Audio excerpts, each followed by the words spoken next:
Culture chic, influence pop, court en choc, bienvenue dans Version Française, le magazine qui annonce la couleur en 100% bleu, blanc, rouge.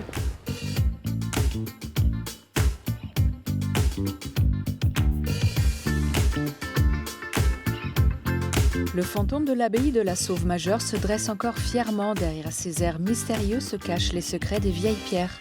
Le chef Sylvestre Waïd accorde la plus grande attention à ses plats étoilés, mais aussi à ses équipes et à ses tables. Un chef qui en a sous la toque. Pas de dégustation de madeleine parisienne aujourd'hui, mais 3 adresses autour de l'écrivain français Marcel Proust. Avant de finir en mallette ou en porte-carte, le cuir doit passer dans les mains expertes des artisans de Vallée de Pique. Dénichés aux 4 coins de France, voici les immanquables de la semaine, ses points de vue.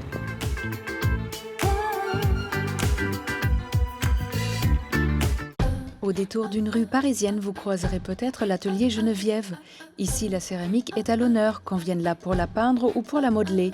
Yoga céramique, apéro céramique, brunch céramique, bref, vous avez compris, ici on fait de la céramique. Experts ou amateurs, nés et craintes, il y en a pour tous les pinceaux et toutes les imaginations. Les Sherlock Holmes en devenir apprécieront la casquette et sa petite histoire. À la mode depuis le début du 19e siècle, elle se déclina sous toutes sortes de formes. Sportive, militaire, emblème de la classe ouvrière, et oui, les vêtements et accessoires portent parfois et même souvent un message politique. Une chose est sûre, pas de faux pas avec la casquette. Dans le tome 3 de Madame Grand Reporter, on décrypte l'actualité. Ici, Madame est un chat et c'est elle qui nous livrera son analyse féline sur des sujets aussi variés que la grève des cheminots, le réchauffement climatique ou encore l'affaire du lait contaminé. Empli de lucidité, de poésie et d'humour, on se laisse guider par les ronrons d'un félin averti. Les broches en ont derrière l'épingle. Avant, indissociables des cardigans un peu mémés, maintenant brodés, colorés et rock'n'roll. Chez Virgen, en pique et en coup des accessoires ornementaux qui prennent place aussi bien sur nos cols et chemises qu'à nos oreilles. Symbole intrigant, forme mystérieuse. Ici, c'est l'alchimie qui opère.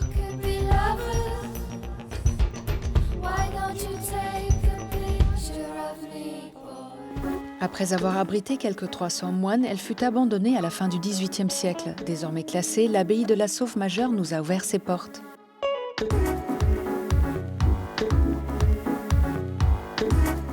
Entre Garonne et Dordogne, ce territoire appelé Entre-deux-Mers abrite un vestige du XIe siècle. Bousculée par les siècles et peu épargnée par les intempéries et la main de l'homme, l'abbaye de la Sauve-Majeure trône pourtant toujours fièrement, prête à nous livrer ses secrets les mieux gardés. Créée en 1071 par l'abbé bénédictin Gérard de Corbie, l'abbaye a connu un véritable âge d'or au XIIe et XIIIe siècle et comptait une centaine de moines dans ses murs. Curieux que nous sommes, nous avons poussé les grilles de ce monument classé au patrimoine mondial de l'UNESCO avec Olivier Dupeyrat, l'administrateur du lieu, pour comprendre l'histoire de son déclin. La fin de la guerre de 100 ans l'amène à péricliter et à décliner. Elle était aussi protégée par les ducs d'Aquitaine, elle était dans la Guyenne anglaise, et donc c'est les Français qui gagnent la guerre de 100 ans, donc l'abbaye est d'une certaine manière du mauvais côté. Et la Révolution arrive. Alors la Révolution, plus des aléas climatiques, météorologiques, un tremblement de terre, font que l'abbaye souffre, certaines parties s'effondrent. Très fragilisée, l'abbaye devient, un siècle après la Révolution, une véritable carrière de pierre. Dépouillée, on vend ces pierres pour construire des routes et des édifices dans la région. Certains décors sculptés ont même été retrouvés chez un collectionneur new-yorkais, aujourd'hui exposé au Getty Museum. Et si on vous parle des décors sculptés, c'est parce que la Sauve-Majeure en possède toujours beaucoup. À l'époque, au Moyen-Âge, tous ces décors ont une utilité et ils ont l'objectif d'évangéliser, de répandre la bonne parole auprès de populations qui sont illettrées. Prêt pour un petit tour des décors les plus insolites? Alors suivons le guide. La tentation du Christ par le diable et la représentation du diable qui a 800 ans est étonnamment moderne. Ce petit diable, on a l'impression d'une tête d'un comics américain ou d'une tête de E.T. Vous avez Samson, le beau Samson, qui finalement est le playboy du Moyen-Âge, qui a sa cape, qui a ses bouclettes et qui domine le lion, même si la fin de l'histoire va l'amener à se voir couper ses boucles. mais également des sirènes, poissons ou encore des animaux fantastiques. Face à nous, des vestiges où parfois la nature a repris ses droits, mais on aimerait savoir à quoi ressemblait l'abbaye à son apogée. Au centre de l'abbaye se trouvait le cloître qui distribuait les différents espaces. Ici, c'était le réfectoire avec ses 2 grandes travées. Sur la partie là-bas, on avait le logis abbatial pour le père abbé. Et puis sur l'autre côté, là, la salle du chapitre. Et puis la salle où se positionnaient les copistes pour les enluminures et les écritures. Avec à l'étage un dortoir. Un autre endroit a été modifié avec le temps et pour aller le voir de plus près, il faut gravir quelques marches. Cette tour était un clocher, donc il y avait des cloches. Elles ont disparu avec les siècles. Mais on a encore des plaques au sol qui obstruent un trou par lequel passaient les cordes pour que les moines n'aient évidemment pas à monter au clocher pour sonner les cloches, mais pouvaient sonner les cloches depuis le bas de la tour. Heureusement pour eux, car la montée est un peu rude. Direction maintenant un endroit un peu particulier, accompagnée de Floriane Joffre, une étudiante qui fait partie de l'association Archimuse qui régit la réserve lapidaire. Nous sommes dans les réserves de l'abbaye. Donc classiquement, des réserves dans les musées ou dans les monuments historiques, ce sont des lieux qui sont interdits au public puisque c'est là où on va conserver les œuvres qu'on ne peut pas présenter au public. Chaque œuvre dans ces pièces-là vont être étiquetées et afin qu'on puisse les retrouver très facilement et sans problème. Des pièces particulières comme celle-ci. On a une pierre qui s'appelle une clé de voûte. La clé de voûte permet de fixer la voûte entière et à partir du moment où elle est placée, normalement la voûte ne bouge plus. On sait que c'est une clé de voûte car le dessus est décoré et parce que les côtés de la pièce sont coupés de manière assez symptomatique de ce genre de pièce. L'abbaye a connu des périodes difficiles, mais son histoire en fait un lieu particulier, à ciel ouvert, où il fait bon se balader et laisser vagabonder son esprit pour imaginer la vie telle qu'elle s'y passait il y a presque 1000 ans en arrière.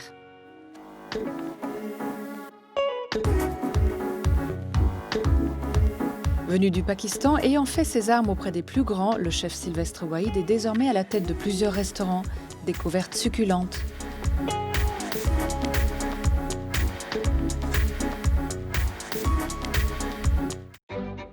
Deux étoiles gravitent au-dessus de sa tête depuis plusieurs années déjà. Le chef Sylvestre Waïd nous reçoit aujourd'hui à la table de son restaurant éponyme à l'hôtel Tout Mieux. Un décor feutré et raffiné à l'image de sa cuisine. Pourtant, quand il se remémore son premier souvenir en cuisine, il était loin de s'imaginer ce parcours. J'avais fait un millefeuille pour mon père. Et catastrophe. Parce que j'avais bien étalé la pâte, j'avais fait une belle quinte pâtissière. J'étais allé chez le pharmacien acheter du glucose pour faire le fondant, parce que je voulais faire vraiment le fondant moi-même. Et bêtise de débutant, le four était froid et j'ai mis la pâte et j'ai allumé le four. Donc c'était une catastrophe. Une catastrophe peut-être, mais il en fallait plus pour arrêter le futur chef. Mon père m'avait envoyé faire un stage chez La Villonnière Jean-Claude, un pâtissier à Nîmes, et qui, lui, m'a envoyé, parce que je lui ai dit, j'aime beaucoup la pâtisserie, mais je préfère la cuisine quand même. Et il m'a dit, ah ouais, tu vas voir ce que c'est que le métier de cuisinier. Et par challenge, il m'avait envoyé chez Thierry Mars, qui était à l'époque le chef du Cheval Blanc à Nîmes, pour faire un stage de 4 jours pendant la feria. Et c'est là où j'ai eu la révélation. Et à la fin de ces 4 jours, Thierry Mars m'a convoqué dans le bureau et m'a dit, est-ce que tu veux que je te prenne un apprentissage? Je lui ai dit, allez, je signe tout de suite. 3 ans chez Thierry Marx pour faire ses armes, un passage chez Patrick Pagès et Alain Ducasse qui l'envoie 5 ans à New York, des rencontres qui le conduisent aux commandes de Lousteau de Beaumanière, au Beau de Provence l'été et au Strato de Courchevel l'hiver. Résultat, 2 étoiles à chaque établissement. C'est bien ça, hein. Ce soir elle est bien, bravo. Le défi suivant, c'était donc Paris, et pas des moindres, reprendre la maison de Jean-François Piège à l'hôtel Tout Mieux. En fait, j'ai commencé le 1er juillet, août, j'ai dormi à l'hôtel. Le restaurant était fermé et je voulais m'approprier un peu l'esprit de la maison. En fait, il y a 2 restaurants dans un restaurant. Vous avez la table gastronomique au 1er étage et vous avez la brasserie au rez-de-chaussée. Voilà, il fallait s'imprégner de lieu. Et ça, pour moi, c'était très important. C'est pour ça que j'ai fait quelques travaux avec la direction où on a rassemblé tous les lieux. Aujourd'hui, les clients qui viennent au gastro traversent la brasserie. Je voulais absolument qu'ils voient ce qui se passe en bas pour venir dans un autre état d'esprit en haut.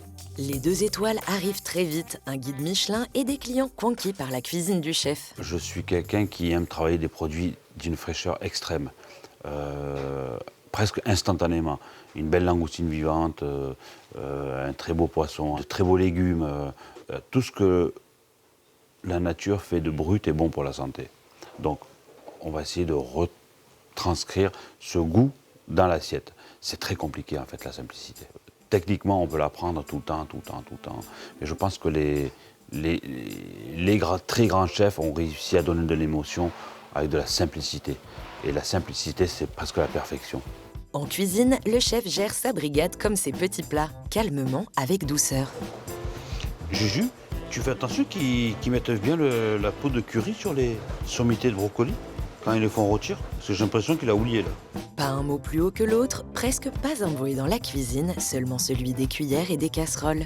Le chef veut transmettre et faire grandir ses équipes. L'émulsion, là c'est nickel, ça évite de tout étaler. Ça on est bien là, ok?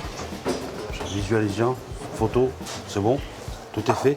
James, c'est un chef très généreux, tout le temps présent, tout le temps là pour nous épauler, nous guider. Il est toujours là, toujours présent. Toujours plein d'idées, toujours à fond avec nous. Il nous transmet beaucoup de techniques, toute la générosité qu'il apporte aux clients, tout son sens du goût, son sens du management aussi. Il y a vraiment une bonne ambiance, une ambiance de travail bien sûr, mais c'est une maison familiale où tout le monde s'entend bien, tout le monde s'entraide. Ça c'est important à ses yeux. Une générosité dans ses assiettes avec sa brigade, mais aussi avec ses clients. Si vous avez la chance de manger chez Sylvestre Ouahid, vous aurez certainement l'occasion de le voir à l'œuvre.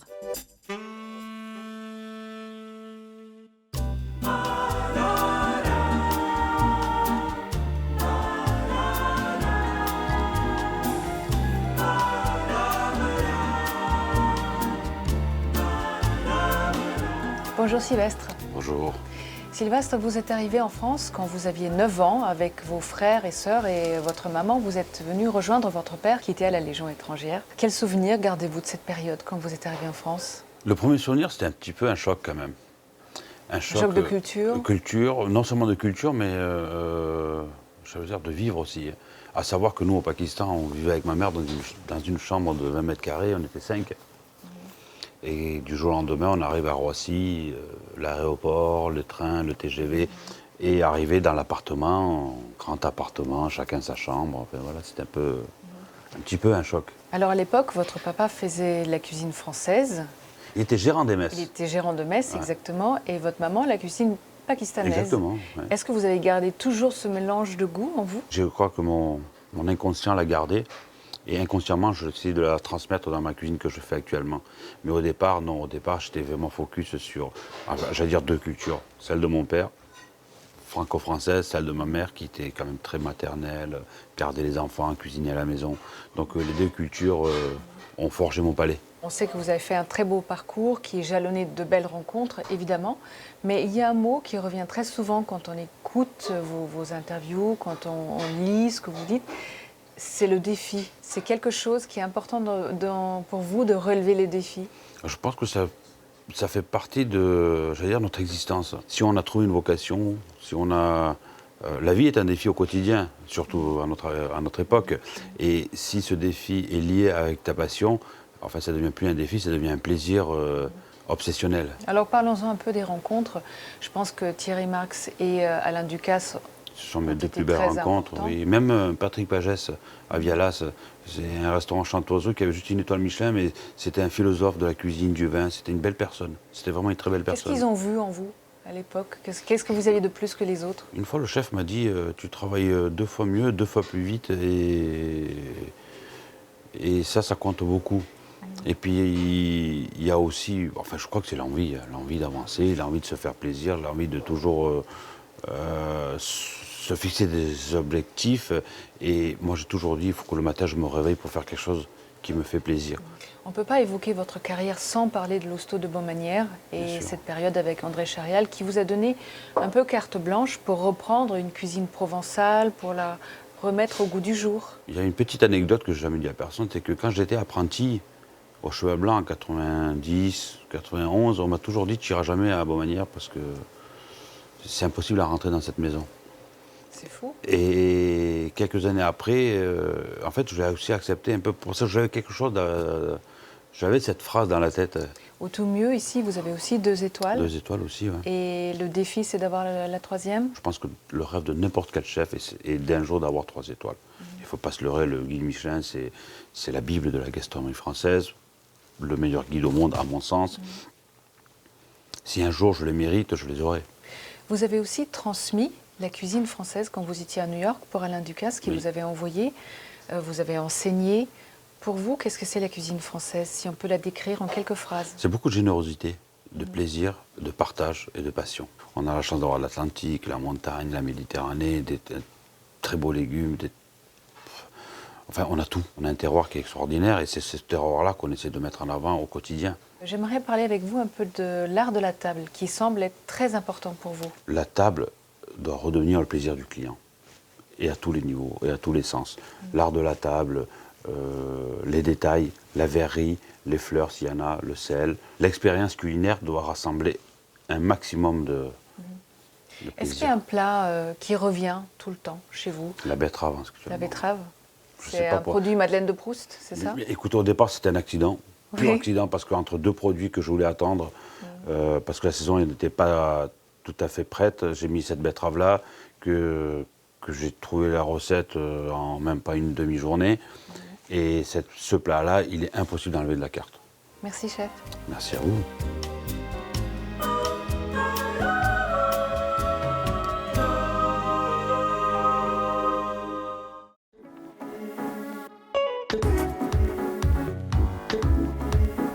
Ce n'est pas du côté de chez Swann que nous nous sommes rendus, mais bien du côté de chez Marcel Proust. 3 adresses parisiennes, 100% littéraires.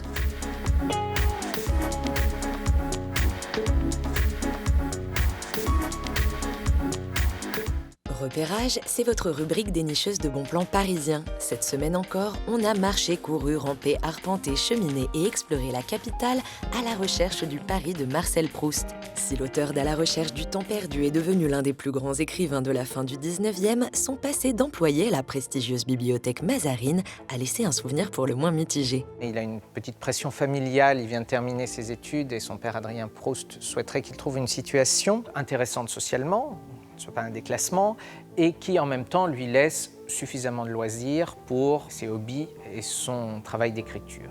Frustré de n'avoir obtenu qu'un poste détaché au dépôt légal, loin des livres qu'il chérit tant, le jeune Marcel va remuer ciel et terre pour ne pas venir travailler, en témoignent les nombreux documents le concernant, conservés encore aux archives. Il propose de faire intervenir des relations de son père et enfin il dit qu'il est d'une santé un peu fragile et que donc ça ne va pas être facile de travailler au ministère, ce qui agace le directeur de l'époque, Alfred Franklin, qui est une forte personnalité. Monsieur Proust m'a paru jouir d'une très belle santé. Toutefois, s'il a dissimulé des infirmités, s'il est faible au point de ne pouvoir supporter 5 heures de travail tous les 2 jours au ministère ou à la Mazarine, il a eu tort de solliciter un emploi qu'il était hors d'état de remplir. Mettez-le en disponibilité et n'en parlons plus. Un rappel à l'ordre laissé lettre morte par le jeune homme qui décidément n'en fait qu'à sa tête. C'est après 4 ans d'arrêt maladie successifs, jugés plutôt suspects par l'inspection du travail, que Marcel Proust est finalement déclaré démissionnaire par le directeur. Des années plus tard, celui-ci s'étonnera encore dans ses mémoires de tout ce temps perdu. Nous nous sommes toujours demandé pourquoi cet excellent garçon s'était donné la peine de travailler et de passer un concours pour en arriver à ce bizarre résultat. Il faut dire que Marcel Proust avait beaucoup mieux à faire. Parisien mondain par excellence, l'écrivain avait fait du Ritz sa source d'inspiration et sa seconde maison. C'est dans ses salons feutrés, ceux du plus chic des hôtels de la place Vendôme, qu'il aimait côtoyer et observer la haute société française pour mieux la dépeindre. Et on s'y croirait encore. Le décor a à peine changé en un siècle, ce qui en fait un lieu de pèlerinage incontournable pour tous les Proustiens. Le Ritz, c'est là où il célèbre sa création et où il rencontre toutes les personnes qui sont importantes. Donc les Étienne de Beaumont, la famille de Rothschild, c'est à ce niveau que se situent les relations de Proust, mais aussi les écrivains et le monde des artistes. Et il recevait notamment tout ce beau monde dans cette chambre privée dont il bénéficiait en tant que grand habitué du Ritz, un repère et un refuge idéal pour cet anxieux oiseau de nuit. Il faut bien savoir que Proust a un rythme de vie très particulier à cause de son asthme. Donc les asthmatiques sont des gens angoissés et il avait peur de la nuit. Et c'est aussi pour cela que le Ritz l'intéresse. Parce que le Ritz reste ouvert toute la nuit. Donc il arrive au Ritz très tard dans la nuit et il trouve toujours quelqu'un au Ritz. La chambre à l'étage lui est toujours dédiée, ainsi que ce salon qui, chaque après-midi, redonne à la biscuiterie ses lettres de noblesse. Bibliothèque de livres anciens, fauteuil tendu de velours et porcelaine blanche, on vient ici pour le thé et bien évidemment pour les fameuses madeleines sur lesquelles l'écrivain veille avec gourmandise. Toutes ces pâtisseries vous ont donné soif, et si on terminait notre balade du côté de chez Swann, l'hôtel littéraire du quartier Saint-Lazare, pour un petit cocktail au bar, et pas n'importe lequel. Albertine, Céleste ou Charlus, ici la carte des boissons évoque les personnages de l'œuvre de Marcel Proust. D'ailleurs, c'est toute la déco qui rend hommage au célèbre écrivain. Ancien hôtel de l'Europe, designé par Gustave Eiffel, la figure de Proust y a désormais élu domicile sous la volonté de son directeur passionné. Archives, éditions rares et œuvres artistiques, le moindre pan de mur célèbre l'auteur jusque dans les chambres.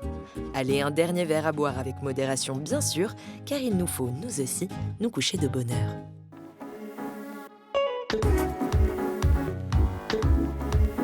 Comment passe-t-on d'un cuir brut à une sacoche ou une besace? Martin, le fondateur de Vallée de Pique, fait appel au savoir-faire traditionnel de la maroquinerie.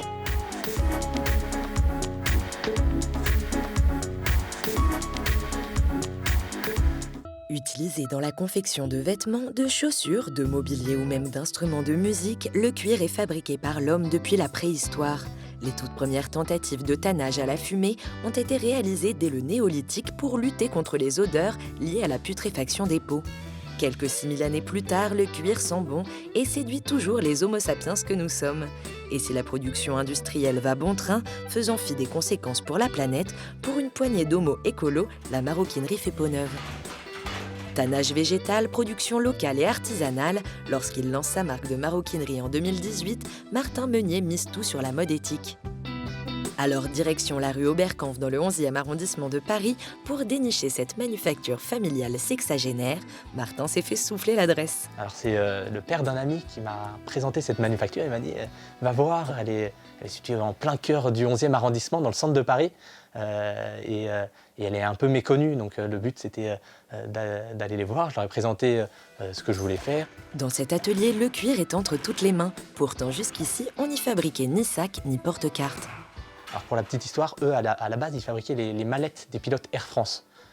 Et fabriquent maintenant des caisses à outils pour les ouvriers, pour les plombiers. Ils font vraiment de la sellerie, donc c'est vraiment, ils ont l'habitude de travailler du cuir qui est épais. Et donc c'est en utilisant leur savoir-faire qui était réservé plutôt pour les professionnels que j'ai dessiné et conçu des produits pour monsieur tout le monde.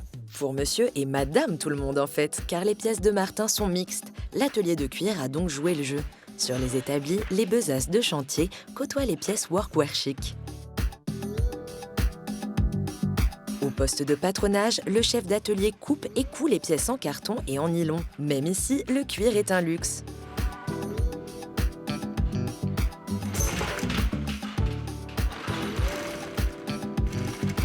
Seconde étape, réalisation d'un prototype. Cette fois-ci, on troque le carton contre le cuir.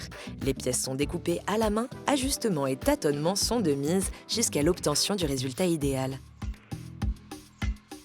Alors du coup, j'arrive ici avec le design, avec l'idée des pièces que je veux réaliser. Et ensuite, je travaille avec eux en lien, main dans la main, pour la réalisation d'un prototype. Ma question c'était, est-ce que ça va bien cacher ça? Est-ce qu'éventuellement celle-là, mettre la plus courte et remonter un peu ça? Ce serait possible? Oui, bien sûr, c'est possible. Oui. Mais je peux peut-être le cacher. Hein. J'apprends énormément de leur savoir-faire par ces échanges et par cette transmission qu'ils me font à chaque fois qu'on interagit. Ouais. 2-3 mm. Donc ça ferait que ça arriverait là et ça ferait que ça cacherait comme ça. Ouais, ça changerait tout. Ça serait super ça. On peut faire un essai. Le prototype validé, la fabrication peut débuter. Les pièces sont découpées dans de grandes pots à l'aide d'une machine. Le cuir est issu d'un tannage végétal et non minéral. Exit les sels de chrome. Ces métaux lourds sont remplacés par des préparations à base d'écorce d'arbres. Une recette écologique qui nous vient des tout premiers hommes. Résultat, le cuir est plus ferme et plus solide, mais aussi plus difficile à travailler, ce qui ne déstabilise pas les artisans de cette manufacture. Les pièces sont ensuite cousues bord à bord. Le point de sellerie est visible, mais très solide et réparable à l'infini. Et oui, plus aucun prétexte pour bazarder sa vieille besace. Si une couture craque, direction le cordonnier. C'est ce que je cherchais par ces pièces, parce que le but c'était vraiment de faire des pièces qui sont conçues pour durer une vie et du cuir qui va se patiner et vivre avec le temps. La chair du cuir apparente sur chaque pièce est poncée et teintée au pinceau. Puis les sacs se parent d'accessoires, fermoirs ou boucles. Et le détail caché, un tatouage réalisé au laser sur l'envers du cuir qui indique la date et le lieu de fabrication. De quoi faire de chaque pièce un accessoire pérenne et unique.